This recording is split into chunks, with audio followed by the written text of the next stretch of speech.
Chapitre 9. Arrivée et débarquement à Séleucie. C'est sous un merveilleux crépuscule que la ville de Séleucie se dessine comme un amas blanc au bord des eaux bleues de la mer, qui est tranquille et riante, toute une fantaisie de petites vagues sous le ciel qui fond son cobalt sans nuages avec la pourpre du crépuscule. Le navire, toute voile dehors, se dirige rapidement vers la ville lointaine et semble être incendié de feux joyeux pour la fête de l'arrivée prochaine, tant il est revêtu des splendeurs du soleil couchant.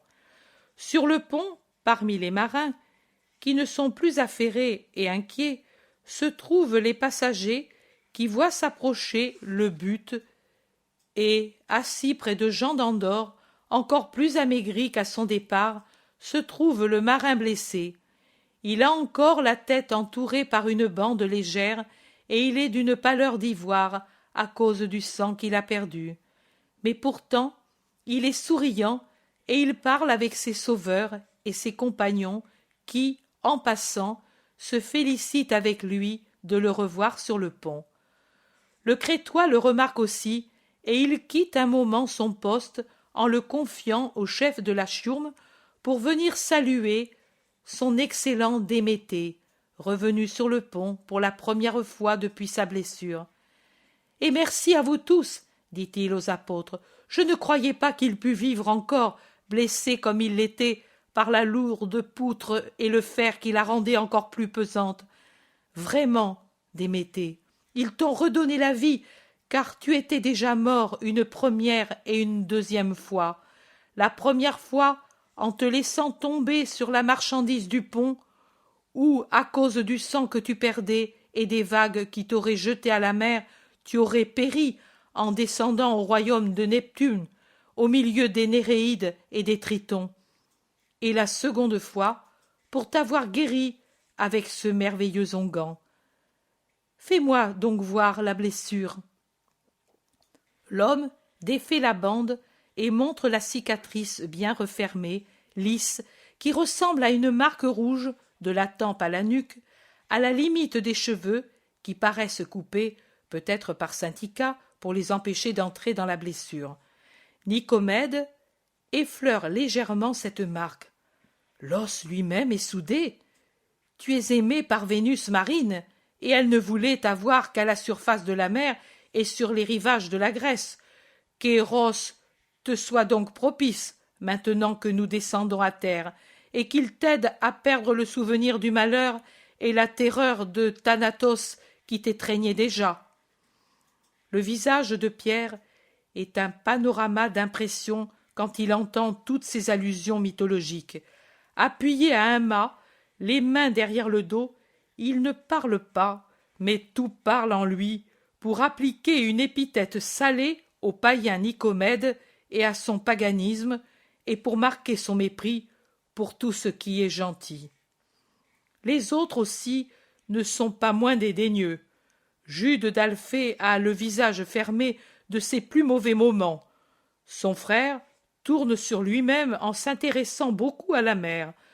Jacques de Zébédée et André sont disposés à plaquer tout le monde et à descendre prendre les sacs et le métier.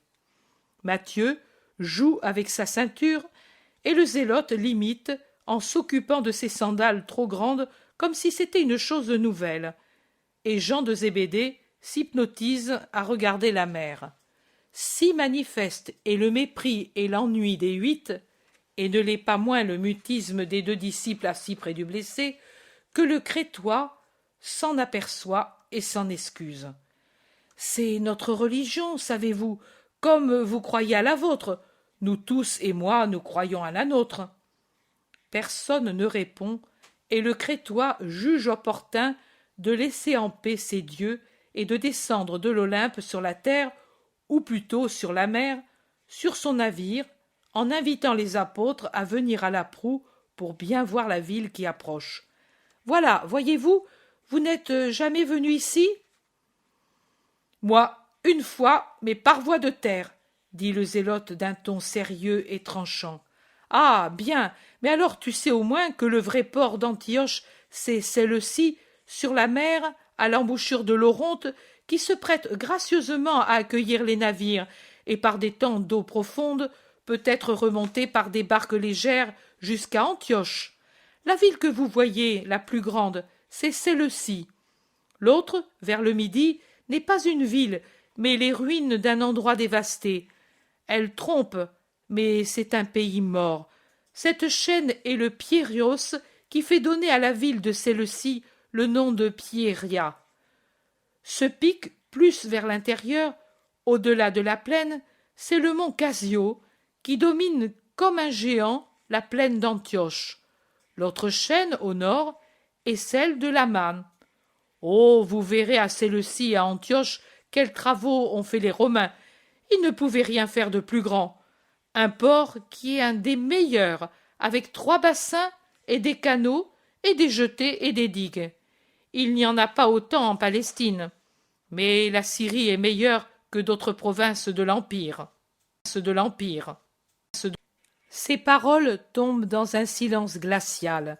Même Syntycha, qui est en grec et moins susceptible que les autres, serre les lèvres, et son visage prend plus que jamais le relief d'un visage de médaille ou de bas-relief, un visage de déesse dédaigneuse des contacts terrestres.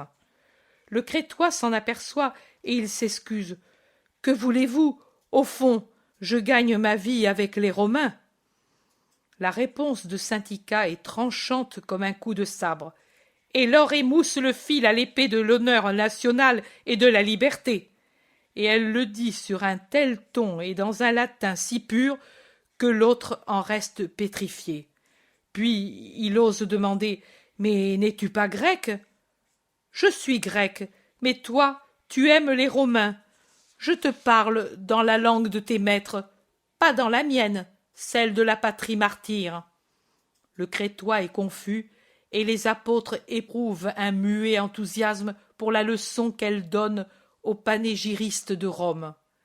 Celui-ci pense bien détourner la conversation en demandant par quels moyens ils iront de Séleucie à Antioche.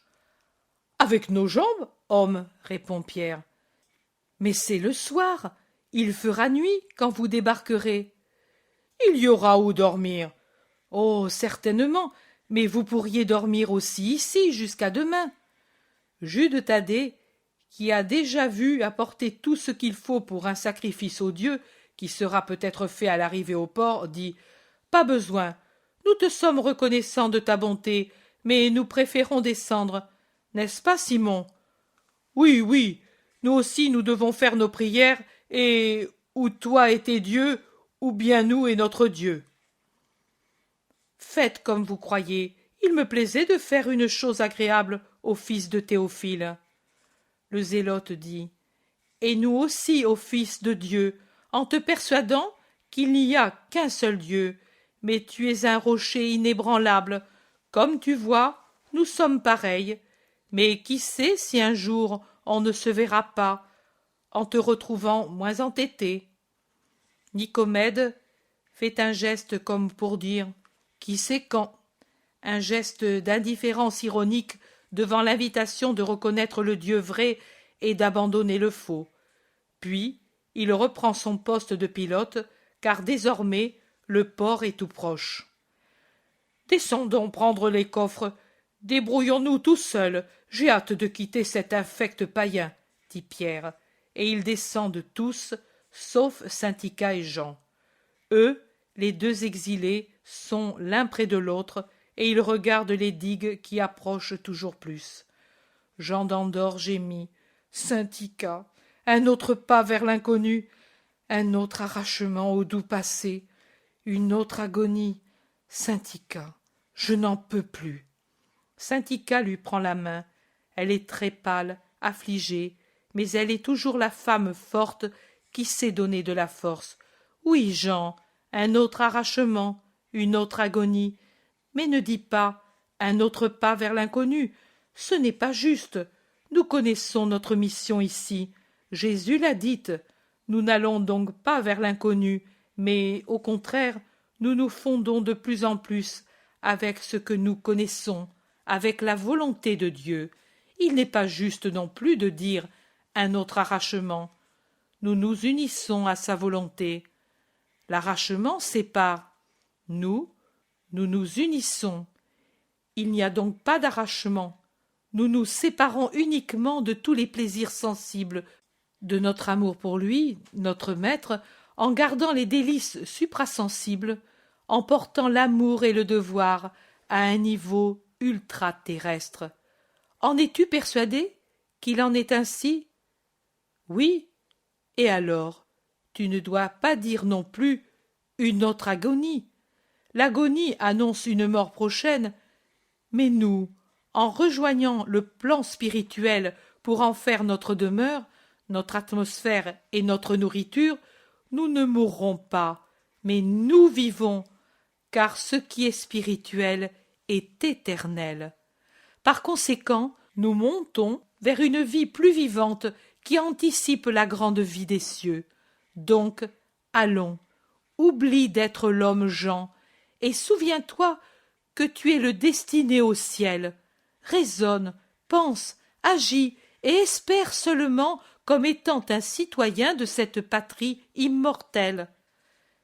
Les autres reviennent avec leur charge juste au moment de l'entrée majestueuse du navire dans le port de celle-ci.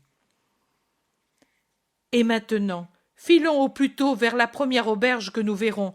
Il y en a certainement tout près, et demain, en barque ou en char, nous irons vers notre destination. Au milieu des coups de sifflet stridents de commandement, le navire aborde et on descend la passerelle. Nicomède s'approche des partants. « Adieu, homme, et merci, dit Pierre au nom de tous. « Adieu, Hébreu, et merci aussi de ma part. En suivant cette rue, vous trouverez tout de suite un logement. Adieu. » Les apôtres descendent du navire, lui s'éloigne vers son hôtel, et pendant que Pierre et les autres, chargés comme des porteurs, vont se reposer, le païen commence son rite inutile.